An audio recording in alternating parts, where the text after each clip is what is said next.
Greetings, Harbingers. Welcome to Iliaster, PewDiePie's favorite channel, your realm of personal development, stoicism, and cyber alchemy. This scenario might be familiar for some of you. I have recorded a video here already. Words darker than their wings, I think the title was. So take a look. It's an abandoned warehouse here in the city. It's a creepy place, and I always check if there's somebody here before I start recording, and I found evidence that someone might be wandering.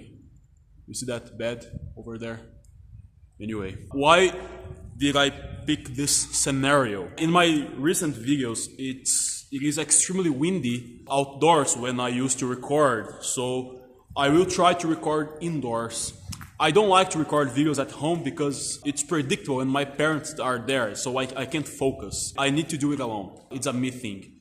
So going forward, I will try to overcome the wind situation until I'm able to get a proper microphone. A proper microphone to block wind, it's like $100, so I won't invest. This is up to this point entertainment for me, so I won't invest to have fun. I hope you understand. Subscribe to the channel, give the thumbs up. Let's go to the video. In one of the latest videos in this channel, I recorded about the 4 endings for the human lore. And I promised that I would develop a video for each of the 4 endings. So just to recapitulate, just to remember which of the 4 endings were. The first one, and the one I'm talking about today, is Endless Nothingness. The second one is Endless Indulgence. The third one is Endless Damnation. And the fourth one is Endless Meaning. Today, let's dive into the Endless Nothingness. That's a perfect scenario for it, isn't it?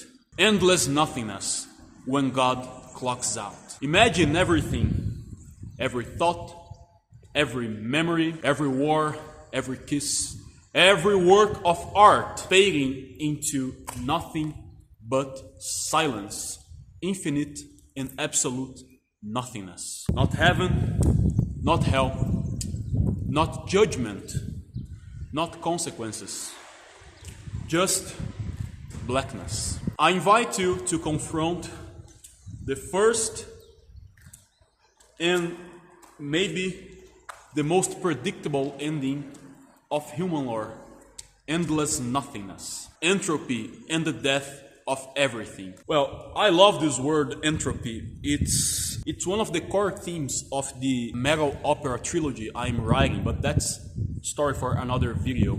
Entropy in thermodynamics is a measure of disorder. Over time, all systems move toward entropy. In simple words, everything that exists is faded to demise and annihilation, a state of maximum uniformity where there's no energy interaction to yield power, motion, thought, or life. So this leads to what physicists call heat death, a future where the universe reaches thermodynamics equilibrium. No stars, no movement, just particles, infinitely spread out, infinitely cold. This reminds me of the absolute zero, the fifth state of matter. Atoms no longer interact, and the very matter fades back to light. No bang, no blaze, just a cosmic whisper into infinite darkness. All the labors of the ages, all the noonday brightness of human genius are destined to the vast extinction of the solar system. That, what I said, was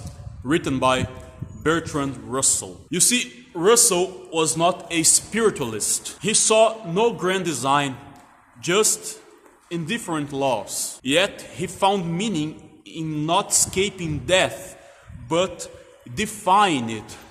And that's kind of the message that I try to convey here in the channel. Even though we seem to be destined to demise, annihilation, and, fade into nothingness, I encourage you who are watching this to despite all of that, pursue the best version of yourself.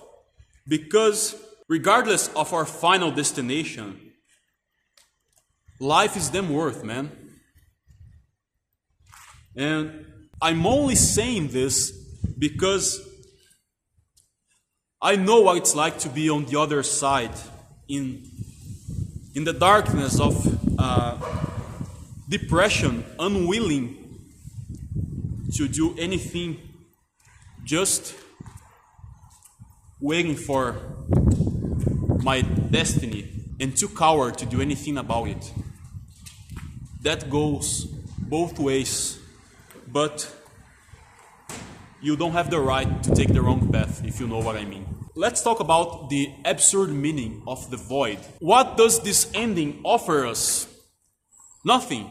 No reincarnation, no redemption, no divine intervention. Just the void. And of course, that would make the nihilists, the atheists, right once and for all. Yet we have thinkers like Albert Camus and Jean-Paul Sartre building their entire philosophy around this.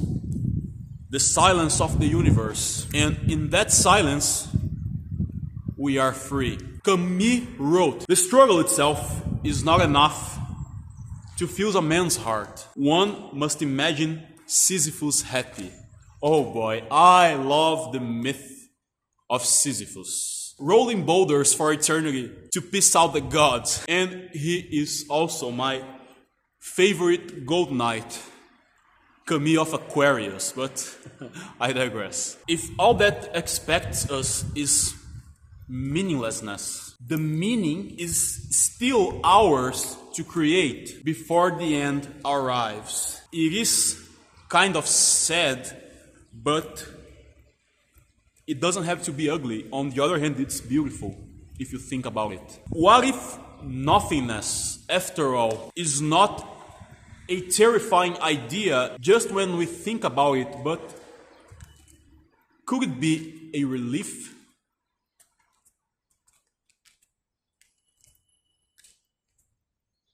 If nothingness is a paradigm, I mean, could we actually answer the question, why is there something rather than nothingness? If nothingness is all there is, we no longer need to ask this question or try to answer it. No punishment, no judgment, no reincarnation cycle. If that's the case, what kind of life are you going to have if nothingness is all that expects us?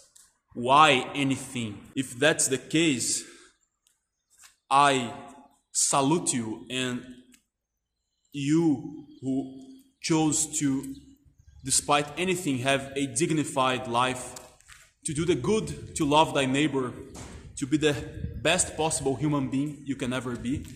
You have my utmost respect. And if nothingness is all there is, so be it. This life is still worth living to its fullest, with honor, with intent, and with dignity. If there is no screaming in the very end, what would be your final whisper into the last moments of this existence? Let me know in the comments. While we still have everything, what you gonna do about it? Thank you so much for staying with me. I hope you would like this reflection. I'm not going to record in sequence. I'll probably release each end in a different month. So for the next ending, I will talk about endless indulgence, and it's gonna be really interesting. So stay tuned. See you in the next video. El Psy Congo.